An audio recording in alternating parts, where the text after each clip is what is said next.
Hi friends, welcome back to my channel. So ಇವತ್ತಿನ recipe ಹೆಸರು ಬೇಳೆ ಅನ್ನ ಮಾಡೋದು ಅಂತ. ಸೊ ಅದಕ್ಕೆ ಬೇಕಾಗಿರೋ ಸಾಮಗ್ರಿ ನೋಡೋಣ ಬನ್ನಿ.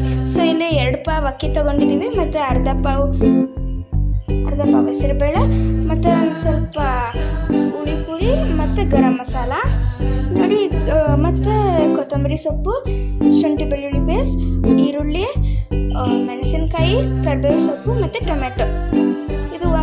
ಇದೆಲ್ಲ ಒಂದೇ ಈರುಳ್ಳಿ ತೊಗೊಂಡಿದ್ದು, ಒಂದು ಈರುಳ್ಳಿ, ಒಂದು ಟೊಮೊಟೊ, ಇದು 4 ಜನಕ್ಕಾಗಿದೆ. ಸೊ ಒಗ್ಗರಣೆಗೆ ಬೇಕಾಗಿರೋದು ಮೆಣಸು, ಚಕ್ಕೆ, ಜೀರಿಗೆ, ಲವಂಗ, ಏಲಕ್ಕಿ ಮತ್ತು ಕಸ್ತೂರಿ ಮೆಥಿ ಮತ್ತು ಎಣ್ಣೆ ತೊಗೋತೀವಿ ನೋಡಿ. ಈ ಥರ ಒಂದು ಕಾಯ್ದಿರೋ ಬಾಣಲಿಗೆ ಒಂದು ಸ್ವಲ್ಪ ಎಣ್ಣೆ ಹಾಕೋತಾ ಇದ್ದೀವಿ ನೋಡಿ, ಮತ್ತು 1 ಸ್ಪೂನ್ ರುಚಿಗೆ ತುಪ್ಪ ನೋಡಿ. ಒಗ್ಗರಣೆಗೆ ಇಟ್ಕೊಂಡಿರೋದು ಹಾಕ್ತಾ ಇದ್ದೀವಿ. ಕಸ್ತೂರಿ ಮೆಥಿ, ಚಕ್ಕೆ, ಲವಂಗ, ಏಲಕ್ಕಿ, ಮೆಣಸು ಮತ್ತು ಜೀರಿಗೆ. ಇದನ್ನು ಒಂದು ಸ್ವಲ್ಪ ರೋಸ್ಟ್ ಮಾಡಬೇಕು. ಅದಕ್ಕೆ ಒಂಚೂರು ಹಿಂಗೆ ಹಾಕಬೇಕು.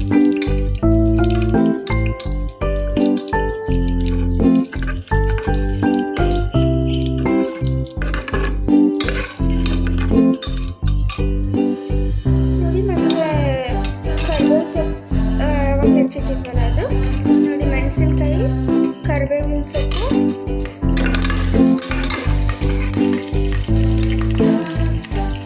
ಶುಂಠಿ ಬೆಳ್ಳುಳ್ಳಿ ಪೇಸ್ಟು,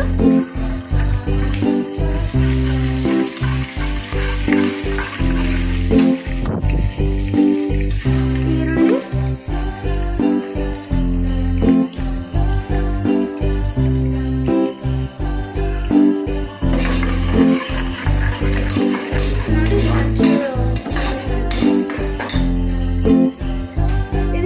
ಬಾಡಿಸ್ಕೋಬೇಕು ನೋಡಿ. ಇದೊಂಚೂರು ಇದಾಗಿದೆ, ಫ್ರೈ ಮಾಡಿದ್ದೀವಿ. ಸೊ ಇವಾಗ ಅಕ್ಕಿ ಮತ್ತು ಹೆಸರುಬೇಳೆ ಅದು ತೊಳ್ಕೊಂಡಿದ್ದೀವಿ, ಅದನ್ನು ಹಾಕ್ತಾಯಿದ್ದೀವಿ ನೋಡಿ. ಇದನ್ನು ಒಂಚೂರು ಹುರ್ಕೋಬೇಕು, ಒಂಚೂರು ಈ ಅಕ್ಕಿನ ಒಂಚೂರು ರೋಸ್ಟ್ ಮಾಡ್ಕೋಬೇಕು ನೋಡಿ. ಇದೊಂಚೂರು ರೋಸ್ಟ್ ಆಗಿದೆ. ಸೊ ಇವಾಗ ಟೊಮೊಟೊ ಹಾಕೋತಾ ಇದ್ದೀವಿ ನೋಡಿ.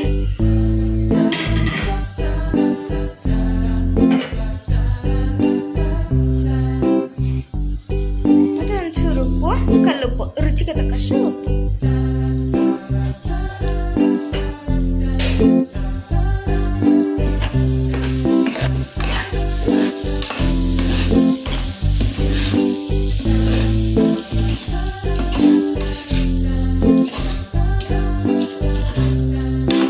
ನೋಡಿ, ಟೊಮೊಟೊ ಮತ್ತು ಅಕ್ಕಿ ಎಲ್ಲ ಒಂಚೂರು ರೋಸ್ಟ್ ಆಗಿದೆ. ಸೊ ಇವಾಗ ಪುಡಿ ಹಾಕೋತಾ ಇದ್ದೀವಿ. ಗರಂ ಮಸಾಲ ಒಂದು 1/4 ಸ್ಪೂನ್ ಅಷ್ಟು, ಮತ್ತು ಹುಳಿ ಪುಡಿ 1 ಸ್ಪೂನ್ ಹಾಕೋತಿದ್ದೀವಿ. ಇದನ್ನ ಸಾಂಬಾರು ಪುಡಿ ಅಂತ ಕರೀತಾರೆ. 2 ಸ್ಪೂನ್,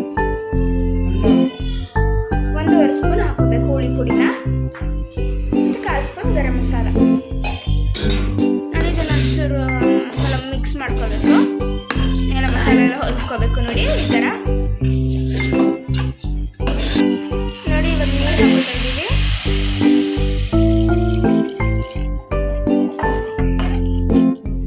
ಇದೊಂಚೂರು ಕುದಿ ಬಂದಮೇಲೆ ಉಪ್ಪು ಸಪ್ಪೆ ನೋಡ್ಕೋಬೇಕು ನೋಡಿ. ಒಂಚೂರು ಇವಾಗ ಖಾರ ಕುದೀತಿದೆ. ಸೊ ಉಪ್ಪು ಖಾರ ನೋಡಿಕೊಂಡು ಒಂಚೂರು ಬೇಕಾದರೆ ಹಾಕೊಳ್ಳಿ ಉಪ್ಪು. ಇದಕ್ಕೊಂಚೂರು ಕಾಯಿ ತುರಿ ಹಾಕ್ತಿದ್ದೀವಿ ರುಚಿಗೆ ಅಂತ. ಸೊ ಇದು ಆಗೋಷ್ಟೊತ್ತಿಗೆ ಒಂಚೂರು ಚಟ್ನಿ ಮಾಡ್ಕೊಳ್ಳೋಣ. ಒಂಚೂರು ಕೊತ್ತಂಬರಿ ಸೊಪ್ಪು.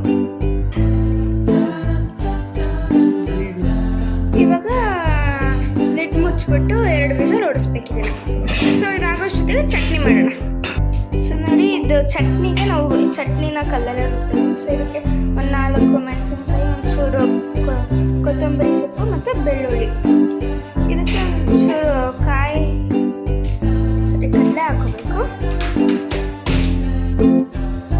ಮತ್ತು ಇವಾಗ ಒಂದು ಸ್ವಲ್ಪ ಕಾಯಿ ತುರಿ, ಯಾಕಂದರೆ ಇವಾಗ ನಾವು ಮಾಡ್ತಿರೋ ಇದು ಹೆಸರುಬೇಳೆ ಅನ್ನಕ್ಕೆ ಇದು ಚಟ್ನಿ ತುಂಬ ಚೆನ್ನಾಗಿರುತ್ತೆ ನೋಡಿ. ಕಲ್ಲಲ್ಲಿ ರುಬ್ಬಿರೋದು. ಸೊ ಕಾಯಿ ತುರಿ ಹಾಕೋತಾ ಇದ್ದೀವಿ. ಸೊ ರುಬ್ಬಣ ಬನ್ನಿ.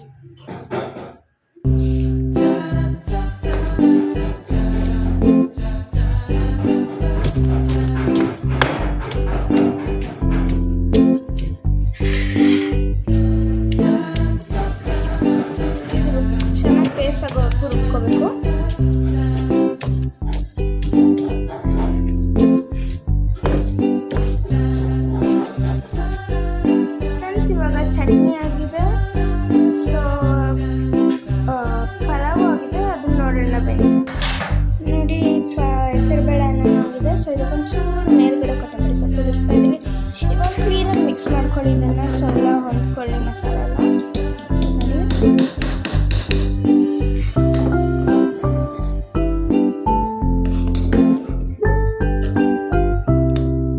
ಸೊ ಇದು ರೆಡಿ ಆಗಿದೆ.